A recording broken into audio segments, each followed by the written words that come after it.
ಮುಪ್ಪಿನ ಷಡಕ್ಷರಿಯವರು ಬರೆದಿರುವಂತಹ ತಿರುಕನ ಕನಸು. ಈ ಪದ್ಯ ಭೋಗ ಷಟ್ಪದಿಯಲ್ಲಿದೆ. ಮೂರು ಮೂರು ಮಾತ್ರೆಗಳ ಭೋಗ ಷಟ್ಪದಿಯನ್ನು ಎಷ್ಟು ಚೆನ್ನಾಗಿ ಈ ಪದ್ಯದಲ್ಲಿ ಅರ್ಥ ಮಾಡಿಸಿದ್ದಾರೆ ಅಂದರೆ, ಮೂರು ಮೂರು ಮಾತ್ರೆಗಳಿಗೆ ಒಂದೊಂದು ಶಬ್ದವನ್ನು ನಾವು ಹೇಳ್ತಾ ಹೋದರೆ ಯತಿ ಎಲ್ಲಿ ಬರುತ್ತೆ, ಆ ಮೂರು ಮಾತ್ರೆಗಳಾದ ತಕ್ಷಣ ಒಂದು ಶಬ್ದ ಅಂತ ನಮಗೆ ಎಷ್ಟು ಅರ್ಥಪೂರ್ಣವಾಗಿ ಗೊತ್ತಾಗುತ್ತೆ ಅಂದರೆ, ಈ ಪದ್ಯವನ್ನು ವಾಚನ ಮಾಡಿದಾಗಲೇ ವಾಚನ ಮಾಡೋದಕ್ಕೆ ಅಷ್ಟು ಸುಲಭವಾಗಿದೆ. ಅದನ್ನು ಒಂದು ವಾಚನ ಮಾಡುವಂಥ ಪ್ರಯತ್ನವನ್ನು ಇಲ್ಲಿ ಮಾಡೋಣ.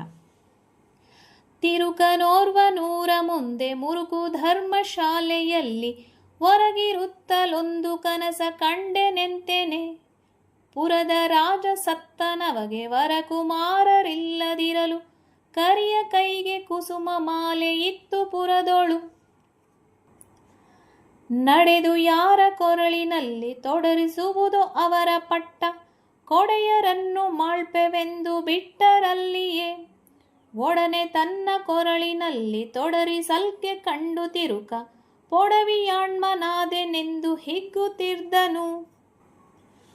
ಪಟ್ಟವನ್ನು ಕಟ್ಟಿ ನೃಪರು ಕೊಟ್ಟರವಗೆ ಕನ್ಯೆಯರನು, ನೆಟ್ಟನವನು ರಾಜ್ಯವಾಳ್ದ ಕನಸಿನಲ್ಲಿಯೇ. ಭಟ್ಟಿನಿಗಳ ಕೂಡಿನಲ್ಲ ನಿಷ್ಠ ಸುಖದೊಳಿರಲವಂಗೆ, ಹುಟ್ಟಿ ಹೆಣ್ಣು ಗಂಡು ಮಕ್ಕಳಾದುವಾಗಲೇ. ಓಲಗದಲ್ಲಿರುತ್ತ ತೊಡೆಯ ಮೇಲೆ ಮಕ್ಕಳಾಡುತ್ತಿರಲು, ಲೀಲೆಯಿಂದ ಚಾತುರಂಗ ಬಲವ ನೋಡುತ್ತ. ಲೋಲನಾಗಿ ನುಡಿದನನಿತು ಕೇಳು ಮಂತ್ರಿ ಸುತರುಗಳಿಗೆ, ಬಾಲೆಯರನು ನೋಡಿ ಮದುವೆ ಮಾಡಬೇಕೆಲೆ. ನೋಡಿ ಬನ್ನಿರೆನಲು ಜೀಯ, ನೋಡಿ ಬಂದೆವೆನಲು ಬೇಗ, ಮಾಡು ಮದುವೆ ಮಂಟಪದೊಳು ಸಕಲ ಕಾರ್ಯವ.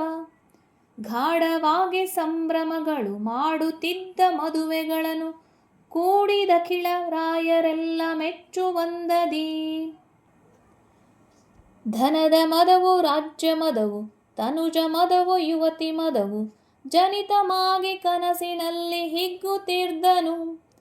ಅನಿತರೊಳಗೆ ನೃಪರ ದಂಡು ಮನೆಯ ಮುತ್ತಿದಂತೆಯಾಗಿ, ಕನಸ ಕಾಣುತ್ತಿರ್ದು ಹೆದರಿ ಕಣ್ಣ ತೆರೆದನು.